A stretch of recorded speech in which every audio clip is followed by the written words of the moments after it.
नमस्कार मंडळी, कमला किचन मध्ये तुमचं मनापासून स्वागत आहे। जे पुरणपोळीचा व्हिडिओ टाकला मी, तुम्ही सर्व लोकांनी मला कमेंट करून विचारले की होळीचा सण हा उद्या आहे, तुम्ही आज का पुरणपोळी बनवतात। तर मी तुम्हाला लाईव्ह मध्ये सांगितलं होतं की माझ्या वडिलांचा बर्थडे आहे।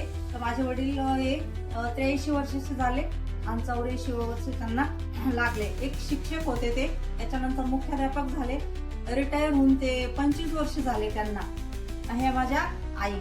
तर आम्ही यांना अण्णा आणि बाई म्हणतो, वडिलांना अण्णा म्हणतो आणि आईला आम्ही बाई म्हणतो। तर अशा पद्धतीने आम्ही छोटासा बर्थडे सर्व मिळून साजरा केला आहे। तुम्ही भरभरून लाईक कमेंट्स केले आणि वडिलांना पण तुम्ही सर्वांनी छान शुभेच्छा दिल्या आहे, त्याच्याबद्दल मी सर्वांचे आभारी आहे। सगळ्यांना मनापासून धन्यवाद करते। असंच मला प्रत्येक व्हिडिओला प्रतिसाद देत जा। तर आता छोटासा लाईव्ह मी इथे संपवते। अशी तुमची साथ हमेशा माझ्या संगे असू दे। येणारा प्रत्येक व्हिडिओ सबस्क्राईब केलं नसेल तर सबस्क्राईब करा, प्रत्येक व्हिडिओची नोटिफिकेशन ही तुमच्यापर्यंत पोहोचत राहील।